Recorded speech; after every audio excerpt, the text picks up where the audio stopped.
All right, good evening, ladies and gentlemen. Welcome to this week's edition of Roundabout Sports, presented by Interstate 70 Sports Media, where our passion is our profession.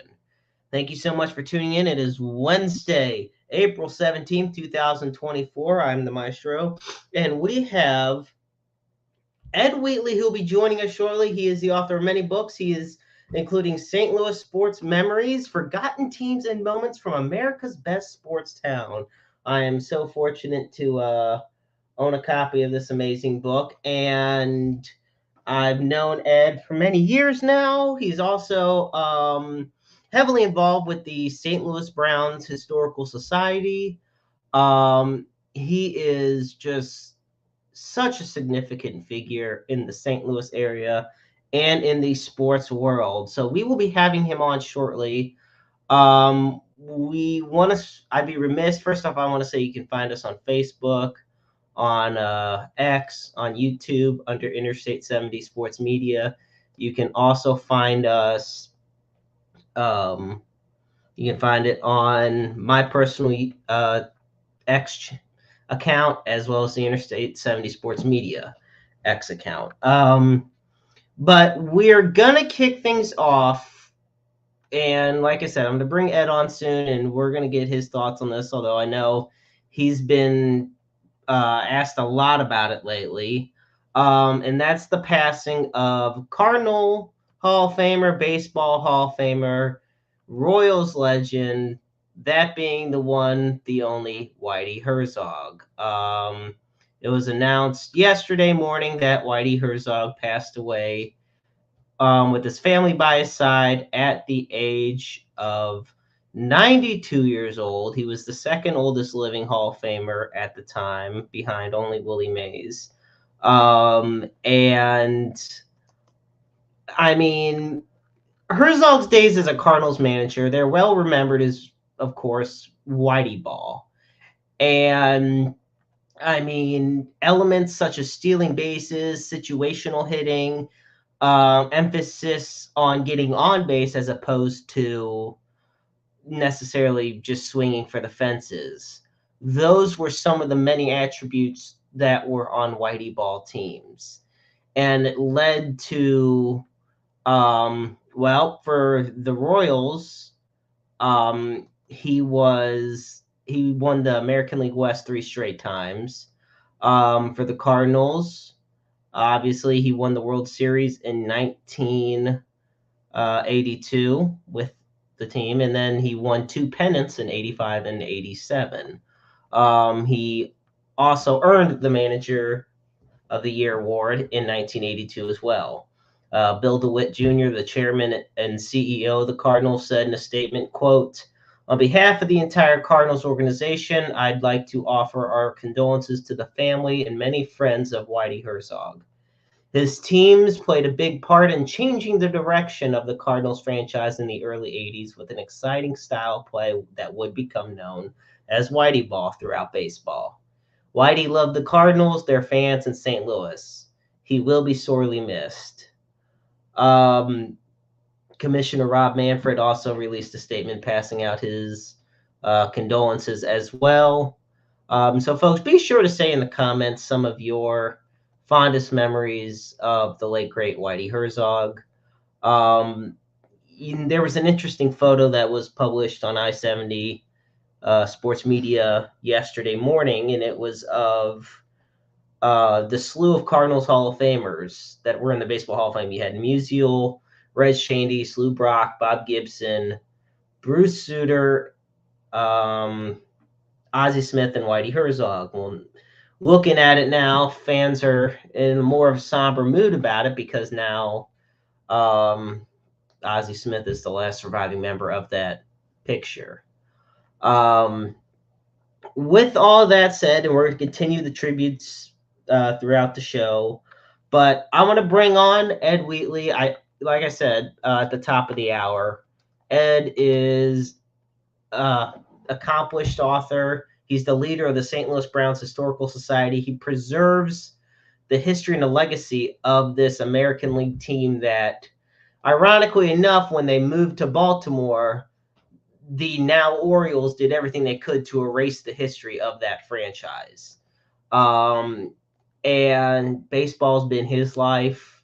Writing has been his life. So it's an absolute pleasure to have him aboard. Ladies and gentlemen, welcome to Roundabout Sports, the incomparable Ed Wheatley. Thank you. Glad to be here. Ed, how are you this evening, buddy? I'm doing fine. It's been a tough couple days. Losing Whitey yesterday. For also, to let everyone know, remember Ken Holtzman, who was one of the great baseball athletes, a pitcher, came out of University City High School. Went to the Cubs through two no hitters, then went to Oakland, three championship teams there, world champions, and then he also went over to the Yankees. He was a very accomplished pitcher, left-handed pitcher, and actually one of his criteria, besides all the wins he won more games than Sandy Koufax, and as a result is the winningest Jewish pitcher in Major League Baseball history. And it's interesting you bring that up because I saw that earlier today, but before then I never even had known that, and I went off the assumption about Sandy Koufax because Koufax is one of the all-time greats. Holtzman pitched 2 more years than Koufax when Koufax got hurt there, but it's still, the accomplishments are what they are. They're on the record books. That is very much true. And we also lost, they do say people go in threes.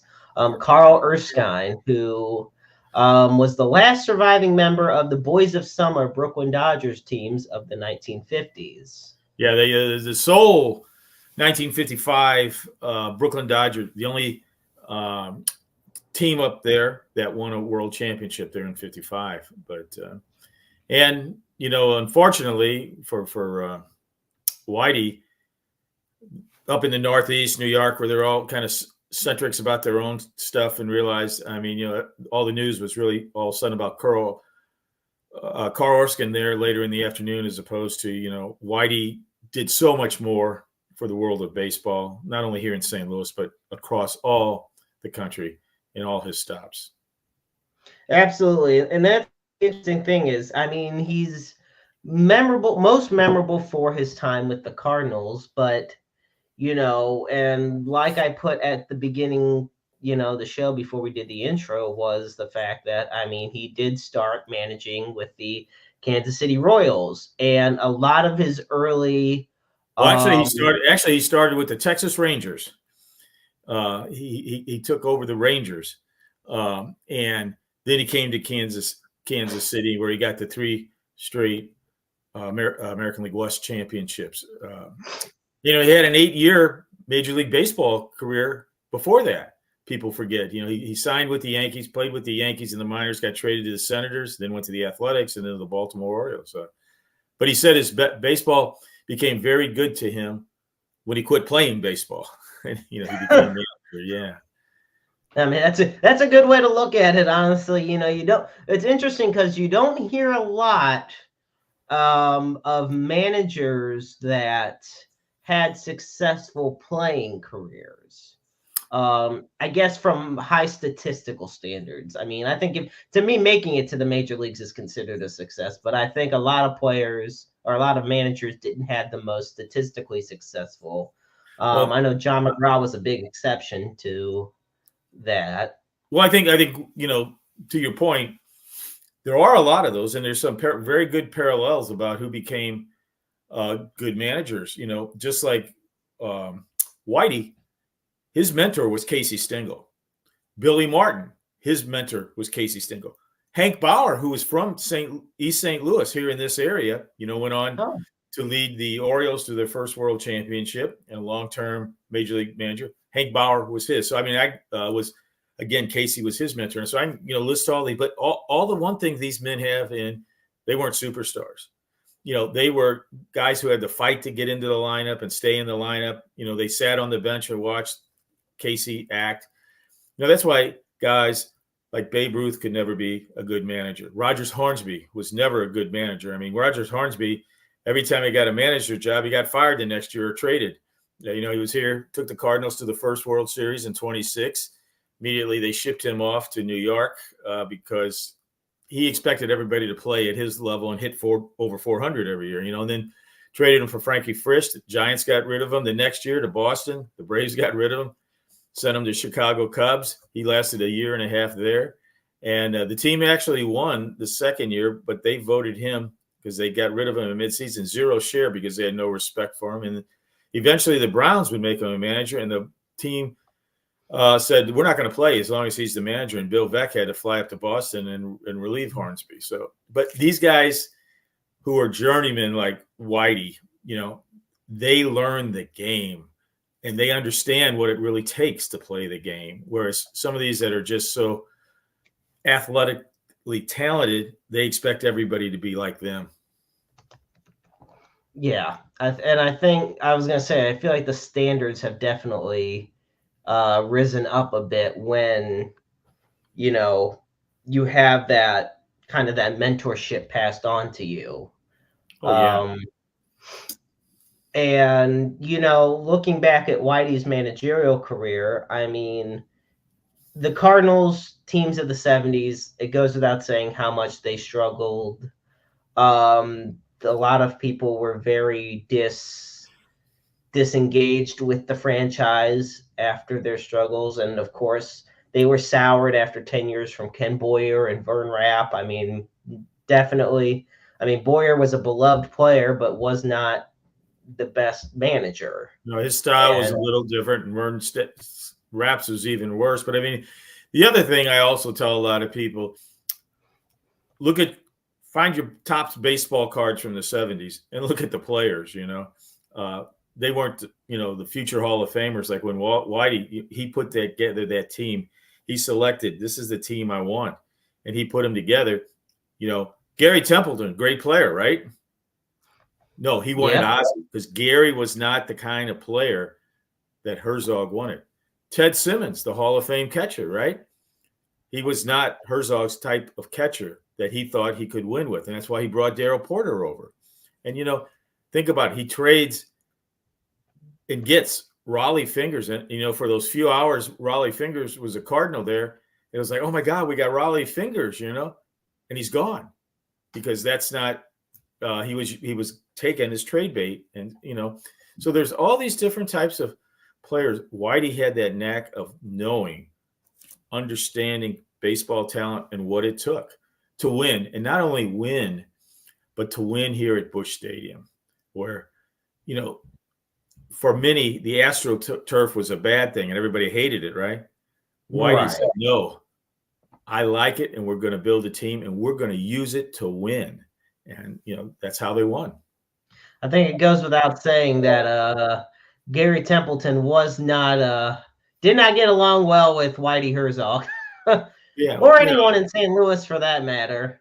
Well, he had a talent. He was very talented, switch hitter, shortstop, power, good range. But as you said, there's a certain chemistry you want to build in the clubhouse. And when a player is more about him than the team, things happen. He had that unfortunate series where he kind of gestured the fans after getting booed, and Whitey, as you just showed, threw him down the steps of the clubhouse. And his famous saying when he got picked for the All-Star game and found out he's not going to start, if I ain't starting, I ain't departing. You remember that? Yeah. So I mean, that just tells you a lot. And again, Simmons was a great ball player, made it to the Hall of Fame, right? But he wasn't the guy to be in charge. He wanted a tough Darryl Porter, handle the pitchers, and lead that team. And, look what happened. Porter becomes the MVP there in the World Series there in 1982. I take a look at, I love this quote that Ozzie Smith said.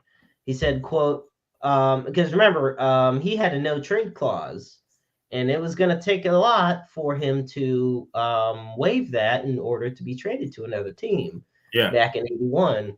So all of a sudden, he said, quote, Whitey told me that with me playing shortstop for the St. Louis Cardinals, we could win the pennant. He made me feel wanted, which was a feeling I was quickly losing from the Padres. The mere fact Whitey would come all the way out there to talk to us, that being him and his agent, was more than enough to convince me St. Louis was the place I wanted to be. And Yeah, I that's mean, the type of wonderful thing you love to hear about your manager. well, it is, and it's also a testament to Whitey's ability to judge baseball talent. It kind of reminds me of Branch Rickey. When Branch Rickey, left the Browns and went to Sam Braden and the Cardinals to create the minor league system, because the Browns owner, Phillips Academy Ball, wouldn't create the minor league. Because in those days, in the early 19-teens and the 1920s, everything was free agent. There was no minor leagues. And Branch Rickey said, I am a great judge of talent.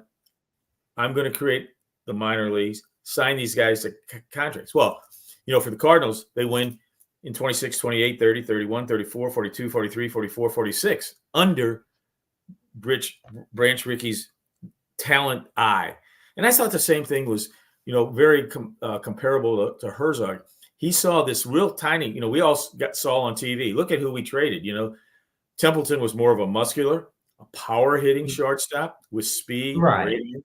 And we got this little string bean of a guy named Ozzie Smith, And what did Ozzie blossom into? Very light hitting. But he taught himself to be a good hitter, a good hitting, RBIs man, a situational man. But it was also, this raw talent of a guy named Willie McGee, who was floundering in the Yankee organization. He came up and told these guys, as I spoke earlier, the AstroTurf is your friend. Bounce it off and run like heck. And, a real testament is when they won, they had just over 100 home runs, but they had over 300 steals. That's the team Whitey wanted. And he said, that's how we win on AstroTurf. I'll take five singles. I'll take 5 singles over a home run, because a single under Whitey ball was almost like a double or triple. Right. And that's the perfect way to describe it, because you look at the Cardinals game last night. They lost the series finale today, but they won last night, and there was a period in the third inning where they scored a run off 3 hits, of which none of them left the infield. And 2 of the runs were on sacrifice flies, because there was a man on third. That's textbook Whitey ball strategy right there. Right. And that's what's missing in the game today. When you talk about prior to Whitey coming to St. Louis, the average attendance was about 1.2 million. Whitey gets here and all of a sudden it's 3 million because of the action. People went there, oh my God, what's going to happen? Boom, boom, boom. Today it can be sometimes a snooze of a fest as you wait for a home run. It's home run or strikeouts today, and that was the difference in the beauty of Whitey ball. And of course, it was something that he exemplified during the entire 1980s. He was with the Cardinals. Yeah. They made 3 World Series. 1990 comes, however, and he resigns mid-season. Kind of take us through, and until last year, it was the most recent season the Cardinals finished in last. Yeah. Kind of take through how that deteriorated, like Whitey with just being in the managerial spot. Well, I think a lot of it comes, what he would say, in talking with us and everything, is that baseball was undergoing a change from what, how it had been the previous decades, and that's plural. Agents were really getting into play, directing players. You can do this, or this is how you want to do this. This is the player. And these players also started behaving kind of in that different mode of, were they bigger than the game? Were the agents pumping them? The money factor, you won't do this. And the bottom line is, Whitey just kind of got tired of it. And that was really, he saw, again, his eye on the game. He saw how the game was changing. He saw how the agents were playing the game with the players and with the owners. And he saw how the players' focus was changing, and we've all seen then what transpired. I mean, you see it today. This pitcher, well, I can't pitch more than 2 innings. Or I hear this from former pitchers, like these guys are out there saying, "I'm not ready" in the bullpen. Well, with Whitey, you were ready every day, and you were ready to go 2 and 3 because that's how baseball was played in those days. I mean, we look back and you see anything like, really, I say not before 1974 and stuff. I mean, a pitcher, there was only 1 or 2 pitchers for a team in a game. And now there's 5 or 6 pitchers even on for one team in a game. And that's part of the reason the games have gotten so slow is all the pitching changes. But, and especially people forget in the old days, many times a starting pitcher was a relief pitcher in between his starts because he would get his middle days, and instead of just throwing in the bullpen, he would come in and throw an inning or 2. So, I mean, the game has changed so much. But really, I think it was that evolution that was for so many who had played the game in those previous decades and grown up in the 40s, the 50s, the 60s, and 70s. The game was changing with the advent of the free agents, the advent of the player agents, and just the way players approach the game. And, Whitey moved on. Yeah, and I know he had short general managerial stints as well. And, you talk about the game kind of passing you on, the changes that are happening that you may not be able to adjust to. I kind of feel that was what it was becoming. Oh, yeah, and that's pretty, that's pretty typical if you go back, you look at, why did Joe McCarthy not last forever? He won 5 straight championships. Why did Casey? Some say when the Yankees relieved Casey Stengel in the early 60s and he moved over to the Mets, as the game had passed him by. You remember Chuck Tanner and the great Pirate teams?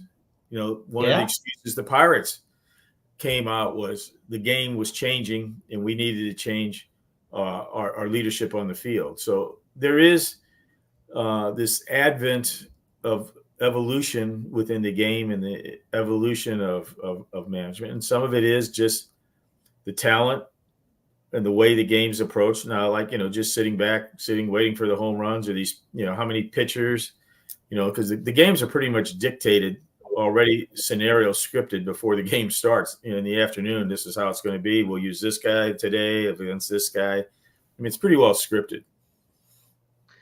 Do you feel, as a guy who has extensively studied every aspect of baseball and grew up watching, baseball's in your blood, basically. Yeah. Do you feel the Whitey Ball era was a more entertaining era of baseball for you? Well, I don't think there's any doubt about it. I think that's why 2 more million people started coming in those seasons, because it was all action. Men were getting on base. Whitey believed in the one thing: you can't touch home until you touch first. That's on. True. You make contact. None of these long swings. As I said, you don't have to win by being a home run team. You would go and have the lowest home run totals, but yet you would be at the top of the leaderboard.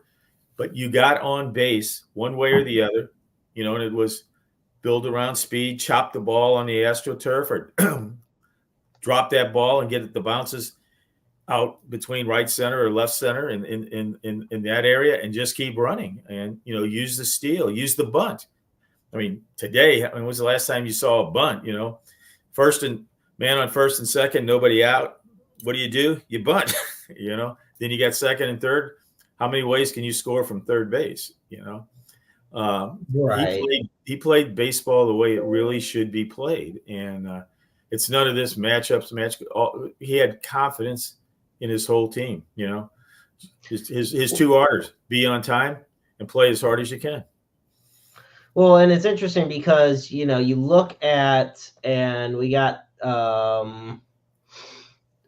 And there's a point that my dad had actually sent in on a comment that I'll definitely want your opinion on shortly. But I wanted to go to the 82 Cardinals, and you look at, I find George Hendrick's stat just mesmerizing. He had 104 RBIs on the season.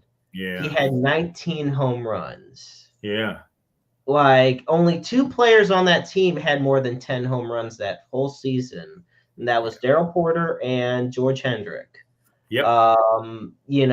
So, and obviously neither of them had 20 or more. And yet the Cardinals won 92 games, ended up winning the World Series. And, you look at, like I said, and like you had mentioned, you look at the action, Lonnie Smith stole 68 bases. Right. Tommy Hurd and Ozzie stole 25 each. Willie stole Right. 24. I mean, Whitey brought out a lot of these players that they never really got to see in themselves. And Right, he got the best Yeah. out of them. Like, think about the transition. If you watched in 1982, that transition of Willie McGee, and you watch that transition of McGee coming up, and I remember his first at bat, in Atlanta, and he was this kind of cumbersome kind of kid. He wasn't like all together the way he ran and had his head down and shuffled. But he was like a deer when he got on base, or he was a deer running after that ball in the gap. One thing about George Hendrick, who I got to know, he was a neighbor of mine during all this period. And, he was Silent George by moniker, but he would talk your arm off once he trusted you, and he just did not want to. He had got burned. He was with Cleveland and then the A's before he came here. And he kind of got burned by some media, and I'm not going to talk to him anymore. I don't have anything to say. I'll say my piece on the field, which he did. He was not only was a really, really good hitter, he was a really, really good right fielder. I mean, with an arm and, the ability to run. He was another one that had some speed out there. And, a lot of people misunderstood him because of that moniker, Silent George. He was a very fun guy, a very talkative guy. And he was a guy. My favorite George Hendrick story was we were outside. We would sit and talk a lot. He liked to ride his bike. He'd ride his bike around, and he had a green Porsche. And if kids knew, his license was EZ25. And they knew that was George Hendrick's Porsche. And you'd see these young kids come around at a certain time in the afternoon, right after lunch, before he'd head downtown to a ball game. He took a ride on his bike around this little loop we had. And one time I was there, and these kids came up and said, Mr. Hendrick, would you sign my ball? And I was like, you don't want my ball. And they kind of looked, and he says, I'll tell you what, you come back same time tomorrow, I'll have a ball signed by everybody on the team. That's what you want. Oh, and wow. He did. And I think that, to me, really demonstrates what kind of guy George Hendrick was. And people don't know that. Yeah, that is actually really something. Well, and I do know the story. Lisa Saxon, who was one of the first female writers who covered an MLB team. Right.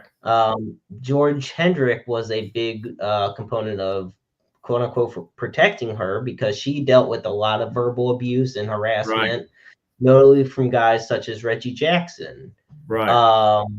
And so when he was with Oakland, so he definitely played a role in helping her, get through that. So it does show a lot about George's character. Yes, it does. I was glad to see the Cardinals put him on the Hall of Fame ballot, because, he really was a guy in the clubhouse the players respected, and he did his talking on the field. Well, I love that. I wanted to go to this point my dad had submitted. I definitely want your thoughts. So, talking about the Whitey Ball era, now we know Gessie Bush died in 1989 at the age of 90. He was hanging on. He hung on there to get to October to see if the Cardinals won. And as soon as he hung on there just enough. And as they came to the last days of the last week of the season, it became recognizable. They weren't going to win the pennant that year. Miraculously, Augie died. Right. I kind of want your thoughts on the opinion of that. Yeah. The Bush family ran the Cardinals basically into the ground in the 90s until the DeWitts took over. Yeah. Gussie Jr. loved the Cardinals. He loved baseball. He loved Whitey. All I can imagine was, can you see sitting around at Grant's farm, those two guys sitting there talking baseball, drinking a beer? That was a regular. August the 3rd was a much different guy than his dad. He was this business focused man. I mean, there's a lot of conjecture, a lot of people making statements, some true, some not true. The Dow Maxwell became a general manager of the team during Augie the Third's reign. It was also a time when the brewery was expanding its operations, trying to become a worldwide leader again. And his focus was brewery. Some say he didn't really like baseball that much. The biggest thing comparing to him and his dad, would he invest in the team the way August Bush Jr. did? That's where you see the shortfall, is that many decent players were traded because it was coming. They needed a new contract, and this is what it was going to cost. And, Augie the Third just was not interested in investing at those levels. And I think that's what really hurt the Cardinals then going into the years up until DeWitt's. And, DeWitt's history is amazing. Their father, Bill DeWitt Sr., was a longtime executive, general manager, president of the St. Louis Browns. He was general manager of the year in 1944, and he'd be the first man to be general manager of the year in both leagues when he won it again in 1961 with the Cincinnati Reds, who he would lead to the World Series that year. And he, as general manager, really built up what would become the Big Red Machine. But back here in St. Louis, Bill DeWitt Sr., like I said, he was the longtime leader of the Browns, even bought the Browns, he and his brother, from the Muckerman and Barnes. And he owned them up until Bill Veeck came to town in 51. And Bill Jr. was right there in the middle of everything. He was a bat boy for the Browns, through many of the episodes. Most notably, he and I would talk to him up in his office about when I was, one of my PBS films on the Browns, what was it like? Because the Browns were the first team to have two African-Americans on their roster in July 1947. Jackie Robinson, April 15th, 47. Larry Doby was the first in the American League on July 5th, 1947. But on July 17th, he signed Hank Thompson and Willard Brown. And on July 19th that year, it was the first time two African-Americans would be on the team. Unfortunately, nobody remembers who were the third and fourth men to walk on the moon, much less who were the third and fourth men to cross the white line of baseball. But, that is a thing that the Browns, Bill DeWitt, felt we could get talent from the Kansas City Monarchs, just like, Jackie Robinson. Larry Doby came over from the Newark Eagles. But, I mean, it was that kind of talent that he went there. So, I mean, the DeWitts understood baseball. He was Bill DeWitt Jr. was even a partner with George Bush when George Bush owned the Rangers before he left to become governor of Texas and eventually president. So Bill DeWitt's family, and now the son, Bill DeWitt III, I mean, they understand the game of baseball. They know what it takes. They are highly thought of across all the ownership groups. And, we've had that great honor of being represented by these two DeWitts. And, we are so much better for it because they understand the game. Where I think, to go back to your original question, did Augie Bush the third understand the game, or did he not care about the game? It was just, as his father originally thought, it's a way to make a lot of money selling beer by owning a team.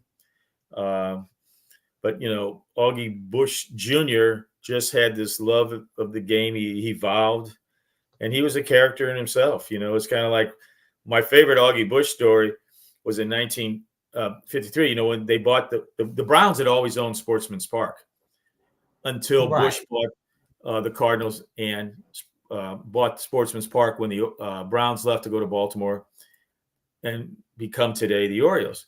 Well, when he's buying Sportsman's Park, he said, "Hey, one of the reasons I bought the team was to publicize my beer, Budweiser, and I'll make a lot of money if I, have a team representing my brewery, and it would become the official beer of baseball and all that." He says, "I want to rename Sportsman's Park to Budweiser Park." Major League Baseball says, "No, you can't do that. Can't do it. We don't do that."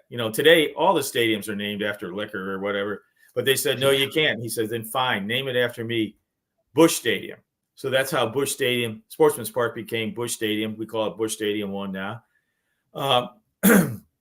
But Augie Bush was never to be outdone. 6 months later, he creates Bush Bavarian beer, and all of a sudden, the big beer being highlighted there. If you remember, left field had the big Bush Bavarian skiers from their commercials, the Ola Lady Lou type thing, and he got back at Major League Baseball, and that's just how he was. He was determined to have the best product on the field, and it took him a while, from that 1953 season up until 1964 to get things going and understand the game and get the right people. He hired probably the wrong general manager, trader Frankie Lane, whose name was Trader, who was trying to trade away.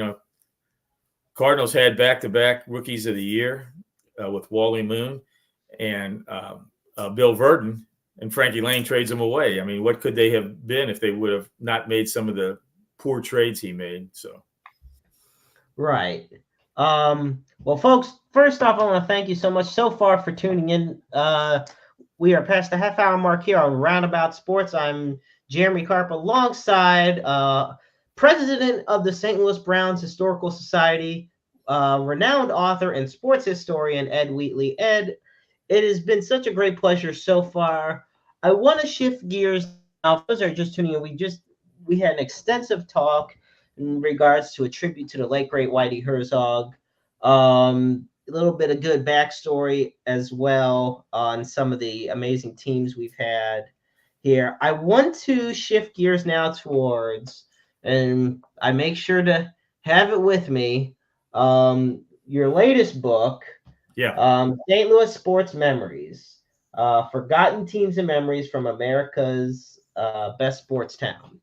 right. And so what was, now, like I said, this isn't your first book. You've published many times before. I've had the pleasure of reading many of your works in the past. What compelled you to write basically a book of memories? Well, it's not so much a book of memories. It's a book of fact that, St. Louis, lives somewhat in a dark cloud over our head, kind of like a la Charlie Brown's comic strips. Yep. Our perception, one time in the early 1900s, we were the fourth largest city in the country. We were, a gateway city to the West. We were a riverboat town. We were a beer town. In the 50s and the 60s, more automobiles were only made in Detroit than St. Louis. St. Louis produced the second most automobiles. And, we had 2 Chrysler plants, 2 Ford plants. We had a General Motors plant. Then we were the leader in airplanes and jets, like the Vietnam War, the F-4s, the F-15s, all the way up through the Iraqi wars. And, even today, our jets come out of St. Louis to keep the world free. And then we also were the leader in space with Mercury and Gemini. But through all these transitions of St. Louis, there's been one brand that was always constant, and that brand was sports. Our sports history goes back to 1860, July 1860, when the first baseball game, was coming out of its creation in Hoboken, New Jersey, not Cooperstown. Cooperstown's a myth. They finally recognized it up there. I've spoke in Cooperstown multiple times, and they finally changed the sign at Doubleday Field. It was not where it was event. It was really not. Old Abner does it again, as I tried to get Mike Shannon to change. But Alexander Cartwright was the one who laid out the game and the rules. And in July 1860, the first game came under the rules of what will become Major League Baseball as we know it today. Was played at Fairgrounds Park there at Grand and Natural Bridge, just 4 blocks east of what would be Grand and Dodier at Sportsman's Park. So there's this big epicenter of baseball history there. So we have this long history. And from that history, not only did we have the greatness of the Browns and the Cardinals, we had 4 major league teams in the history of St. Louis, and few people remember that there were 4 major league teams. You know, when the Major League formed as the National League in 1876, we had the Brown Stockings in the National League. They played 2 years and folded due to cheating and game fixing scandal. In 1884 came the Maroons, tried to come back, and then in 1892, the Brown Stockings of the American Association joined the National League after the Maroons had only lasted 2 years. And then in 1901, the American League was formed, and the Browns came here from Milwaukee in 1902. The Browns originated in Milwaukee in 1901 as the Milwaukee Brewers. You know, we've had 4 NFL football teams here. People forget that. They know the Cardinals and the Rams. They don't know the other 2. You know, the Blues were not the first NHL team, nor were the Hawks the first NBA team. So it's like, all of a sudden, look at all this. We have this rich history. And, you know, we have today a lot of social issues, you might say, political issue, racial issues, Missouri, Illinois issues, city, county issues. Right. But the one constant throughout this history from 1860 all up has been sports. And our people, our fans, our citizenry have resonated through all these sports. We were the world capital of bowling at one time in the 50s, 60s, and 70s. We were the world capital of professional wrestling from the 1940s up until 1983 when Sam Muchnick retired and then Vince McMahon took over. You know, we were the North American capital of soccer. I don't care what Kansas City says. You know, they're out there trying to say they have no history. St. Louis has this history of all, you know, back in the 30s and 40s, from Manchester, England, all those teams came to play here in St. Louis against the great St. Louis club teams. We're a public school stadium. The history is so long. You know, Kansas City really doesn't become a major town until the 40s and 50s. You know, we were the hub of tennis, the great hub of tennis of the 60s and 70s, all came out of St. Louis at the Armory.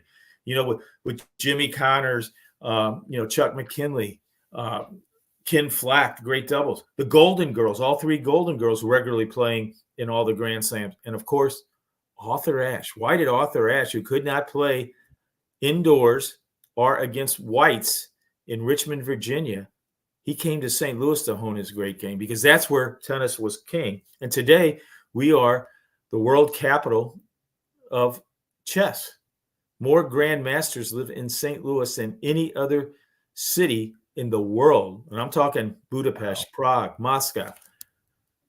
All this is something that we forget, along with all the firsts. You know, we had, as I said earlier, the first team to have 2 African Americans 7 years before the Cardinals. And it would be 12 years before Pumpsie Green took the field for the Red Sox in 1959. Boston, this cradle of democracy, this beacon on the hill of liberty that we learn about in history class, they were the last team to integrate. All these firsts, you know, that took place. Tom Brady must love St. Louis because the first forward pass in all of football occurred here in St. Louis with St. Louis University's football team. People forget St. Louis University had a football team in 1906. But, you know, you look at soccer today, they haven't won any in the last 2 decades, but St. Louis U still is number one for most NCAA Division I championships in soccer. Best in the nation. SIU Edwardsville is right up there in chasing St. Lucie. And then Florissant Valley up north, they had 13 national championships. And when they weren't winning, you had Merrimack winning a few, Forest Park, Lewis and Clark. All this history, and it was the first week, women's bowling was created in St. Louis, and it's things like when I spoke about Arthur Ashe and Marion Eisel, they were the first integrated mixed doubles at Wimbledon, and it came from St. Louis. All these things start adding up. And then on top of it, we had the greatest female athlete ever. We had the female version of Jim Thorpe, which everybody recognizes, and Jackie Joyner-Kersee. And, and she stayed and lived here. Why, think about that. So the idea of the book, and we are actually, I'm working on my fourth film and we're working on right now. Spent a bunch of time on it again today after I wasn't on TV and radio for Whitey. We're putting together a film based on this book that goes through all this history, because this is what we should be disseminating, this history, because I say sports is the salve that heals our wounds. You can be in a grocery store. You're in the checkout lane. Think about 2 years ago.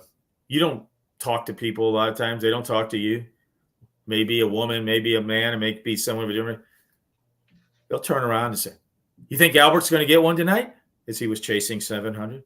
Sports makes you talk. Somebody, walks down, they see you with a Cardinal outfit, and go Cardinals, or, today, hey, go Battlehawks, caw. Sports is what is our brand. It's what holds us together and brings us together. I remember in my film I made for PBS, based on my book on wrestling at the Chase, which I did during the pandemic when, you couldn't go anywhere and do research. So Larry Medisak's family, the Garagiola family, the Koppler family, the Muchnick family, all brought their stuff over and dumped it on me and said, "Here's everybody's archive."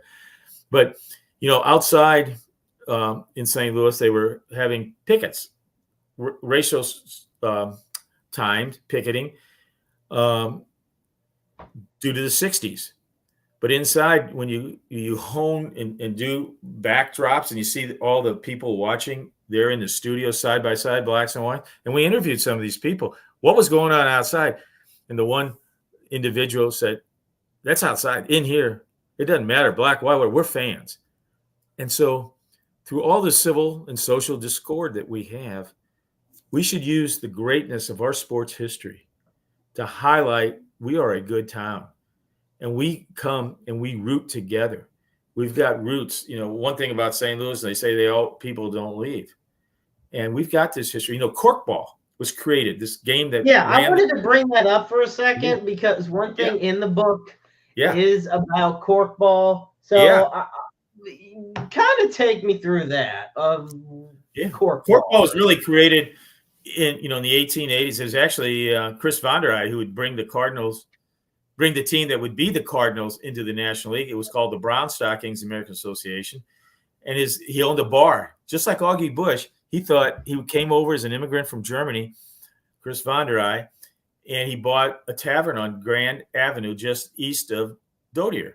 And he kept hearing about all these people loving this game of baseball, and he thought they're playing day games, and it's in the summer. It'd be hot. He could sell a lot of money selling beer, and he could have a lot of money if he owned a team. Just like history repeats itself with Augie Bush, the same statements. But they kind of come back that a bunch of players were hanging out in his tavern, and they had the big barrels of beer, and they used to have this like plug in them. They would when they were dry, they would take the plug and they would get broom handles and start hitting this plug, and that evolved into corkball, which is a baseball about the size of a golf ball, and a corkball bat is about the size of a broom handle, and it would be played in these cages. And pretty soon, all across St. Louis were these cages behind most taverns, and actually inside and outside of churches, because it became this big social game.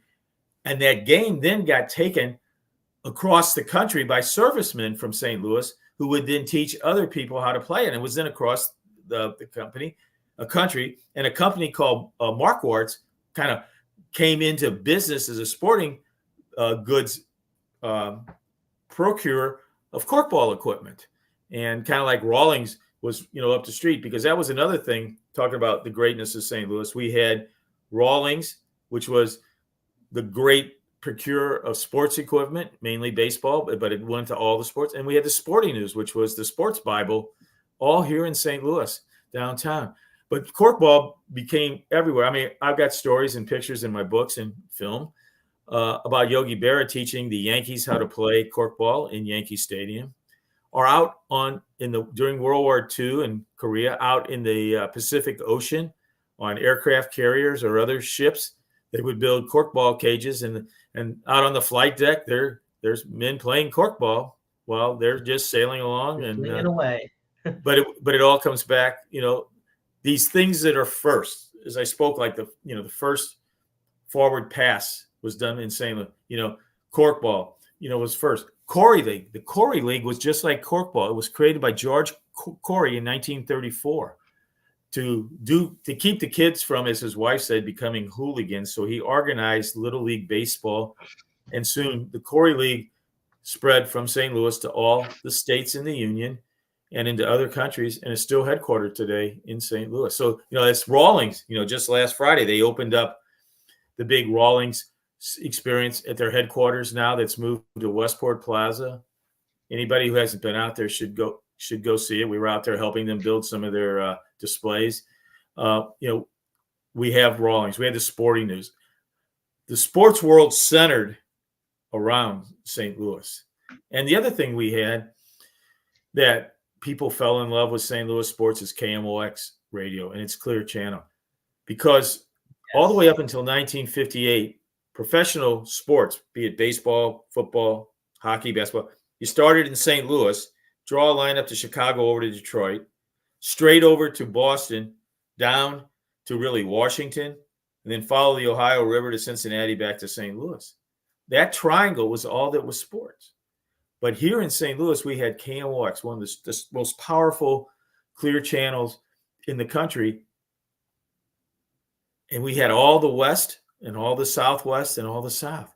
And its signal would take Cardinal baseball and the other sports to the Pacific Ocean, to the Gulf of Mexico, to the Atlantic Ocean.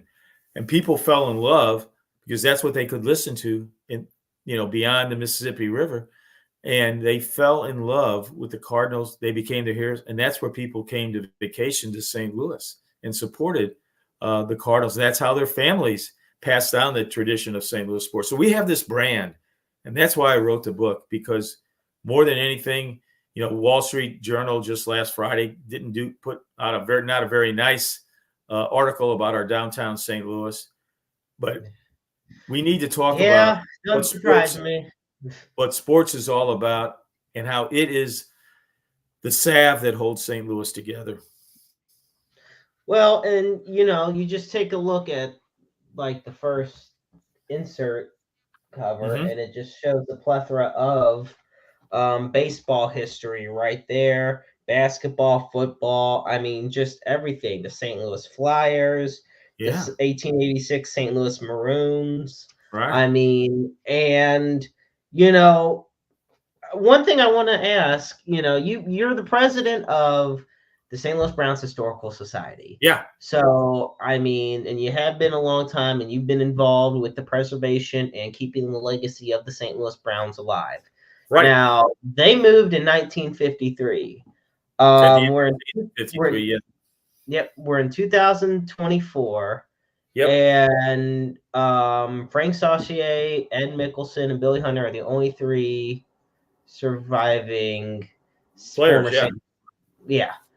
Do you feel that as time has passed, it's become easier for you to keep these memories preserved because you've done so much? Or do you feel it's become harder since times are starting to fade? Well, I mean, there was a time when we'd have 15 or 20 former players at our luncheons and banquets.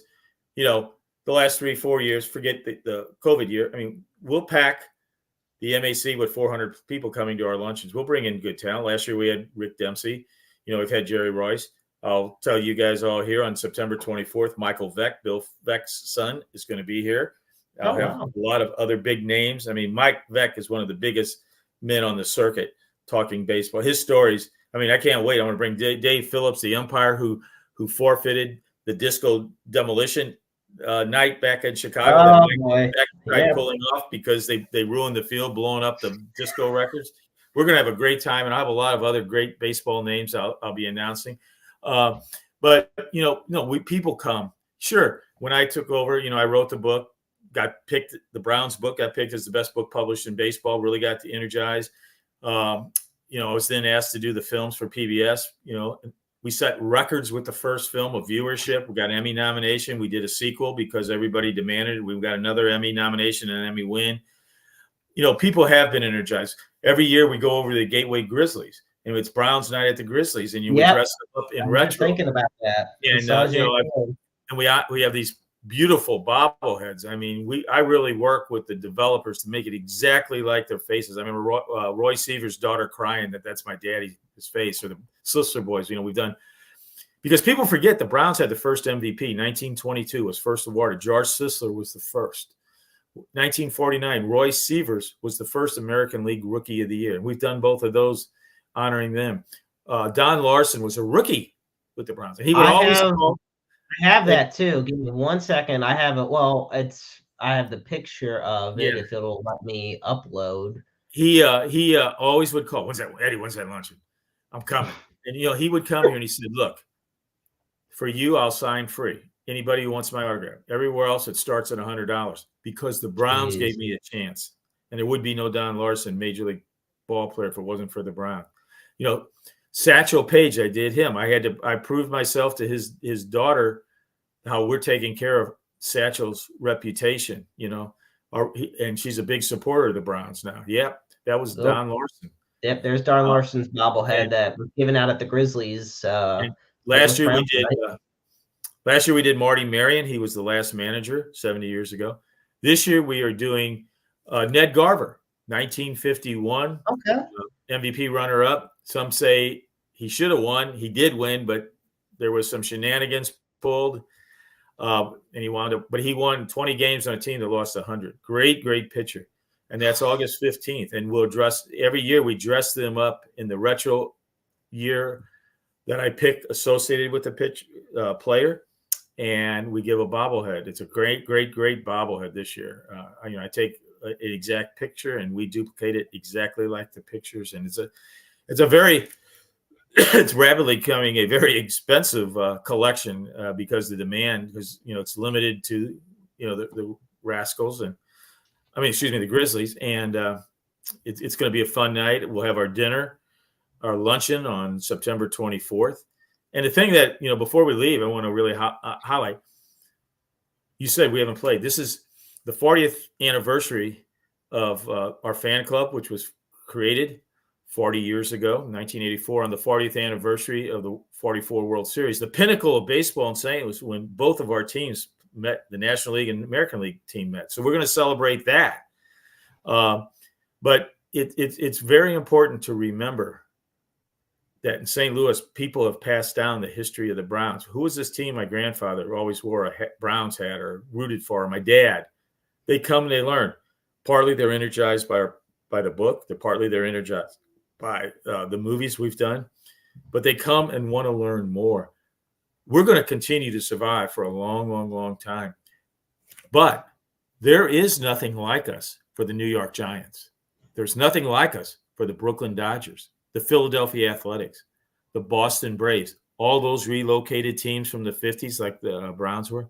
There is nothing happens, no active. We have roundtables twice a year, in the winter and in like late February, and then we'll have one in early November after the season where we'll pick something, and like the Sisler family will come and bring all his memorabilia, and we'll talk through Sisler or whatever. But people love it, and we're going to keep doing it, and we're going to be a success, and there will be a Browns fan club for many more years. I have to ask, so you mentioned how you don't even see it for the Kansas City Athletics, for example. There's a lot of teams you don't see it for, and it's not just in baseball, it's in hockey and Yeah. football. Why do you feel that there's such that devoted following for the St. Louis Browns? Whereas, I mean, there's not this type of club organization for other now defunct teams. Well, I think, we work hard at it. I laid out a strategic plan back, a decade or so ago to keep this thing running. We were starting to die down. The numbers coming to luncheons or dinners were starting to drop. But, my goal was to energize it and do a lot of things. And, I wrote the book. We started making the movies. It's out there. Now, I've been asked by Cooperstown multiple times to come up and speak on the Browns, show our films in their film festivals. And, we have over 700 active people in 35 states across the country who, regularly, we publish a magazine about baseball tied to Browns history and Browns players 3 times a year. And, it's a pretty thick thing. And so, we work at it. The thing is, we collectively work at it and keep the memory alive. And then we bring in, this luncheon. We have the MAC is ringed in all Browns historical memorabilia. We had all last year down at the Fieldhouse Museum when it was being renovated. We had the museum part while the house was shut and closed. And then we had multiple galleries of Browns history, over 1,000 items there in the Fieldhouse Museum. And, we've got Brown stuff throughout the city. It is there always in front of the people. But I think the thing is we stay active and engaged with the crowd. Does Cooperstown have their own? What's the extent of Cooperstown when it comes to the history of the St. Louis Browns? Oh, it's there. I mean, you got there's 15 men who were associated with the Browns inducted into Cooperstown. And as you go through the displays, there are great pieces of history. There's the pieces of Eddie Goodell, Pete Gray, the one-arm player, Eddie Goodell, the 3'7" person. But there's more than that. There's a history, as I spoke of earlier, Hank Thompson, Willard Brown, the first team to have 2 African Americans. Right. We had great Satchel Paige, who came here in his mid-40s, and he was here 2.5 years, and he was an all-star 2 of those years. He didn't get the third one because he just joined the team in early July, and the all-star game was the next week. But his history is there with his uniforms and, Willard and Hank's, Pete Gray's glove are there. Eddie Goodell's part of his equipment there. His jersey is down at the Cardinal Hall of Fame. Yeah, I was going to say, isn't his jersey, didn't it get moved to the Cardinals Hall of Fame? Yeah, he brought it back from Cooperstown where it was on loan. He put it in the Cardinals. Yeah. Quick story, funny. Ask Bill, what happened to it was his uniform as a bat boy that was given to Eddie Goodell. And then afterwards, he had to get a new one. What happened to it after Goodell? Well, we took it home and put it in the front closet, and I wore it out in Halloween, and my sister wore it out the next 2 Halloweens. One of the most precious pieces of baseball memorabilia became simply a Halloween costume. Oh, my. Yeah. So, but no, there is a lot. Hornsby played and was a manager. I mean, there are, key moments. 4 no-hitters by Browns pitchers, twice Browns hitters. Kenny Williams, Vern Stevens led the American League in home runs. The great 1922 team had, a good trivia question. What's the best offensive outfield in baseball that played together on the same team for 5 years? It's the St. Louis Browns. Really? Kenny Williams, Al Jacobson, and Johnny Tobin for 5 straight years. They hit over 300 all collective. Never been done. And their average was actually 330. And they would have had a 6th year, except Johnny Tobin hit 299 the 6th year in a row.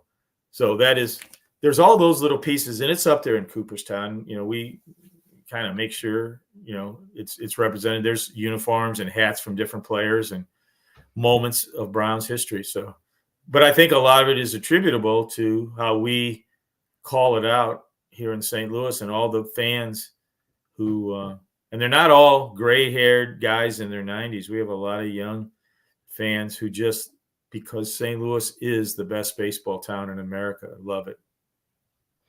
Absolutely. And folks, like I said, anywhere books are available, I know I see it at all major retailers. Get yourself a copy of St. Louis Sports Memories, Forgotten Teams and Moments from America's Best Sports Town, written by our very own Ed Wheatley. Ed, I want to thank you so much for joining me this evening. I know you've been absolutely swamped with radio appearances, TV show appearances. Yeah. I always have a great time talking with you. Enjoy talking to you, buddy. So, and I know I'll be definitely reaching out to you soon. So, thank you Always so here. much once again for joining us this evening. Always here for you whenever you need. Thank you, guys. It means a lot. Thank you so much. Ed Wheatley here on Roundabout Sports, ladies and gentlemen. Thank you. All right, folks. Well, we are going to wrap it up this evening here on Roundabout Sports. I want to first let you know that next Wednesday night, the April 24th at 7 p.m. Central Time, we are going to have the great Chris Carey. I almost said Chip. No, the son of Cardinals broadcaster Chip Carey. We're having Chris Carey, who is the voice of the Oakland Athletics, fourth generation broadcaster. He will be joining us on Roundabout Sports. And then the week after that, we will be having on May 1st, we'll be having Jeremy Boyer, who is the lead organist for the St. Louis Blues and the St. Louis Cardinals. And on May 8th, we'll be having a longtime friend and guest of Roundabout Sports and I-70. On May 8th, we'll be having Sean Ballant on the show. So we got a lot of great guests in store, and I'm grateful for all of them who will be taking time out of their days to join me on the show. As always, a big thank you to Ed for joining.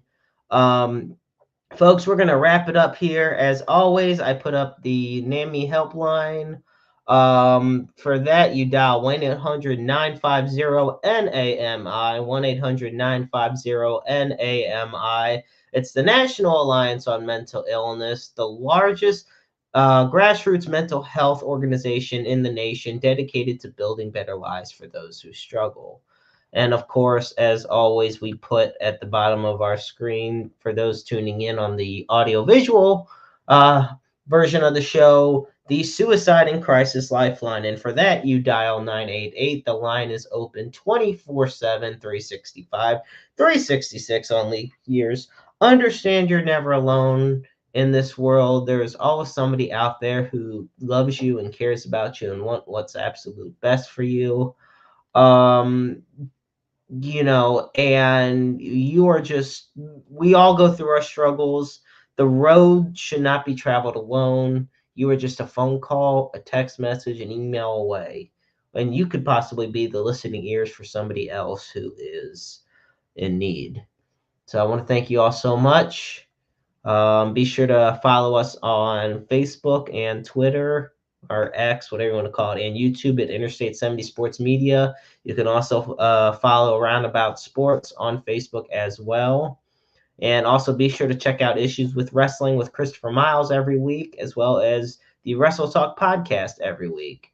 And be sure to keep an eye out for some reviews by the very own Good Doctor himself. In Hollywood, James Knox, we are always thinking about you, my friend. So thank you all so much for tuning in this week. I am the Maestro Jeremy Karp, and remember, life is a book full of empty pages just waiting to be written in. Make your lives worth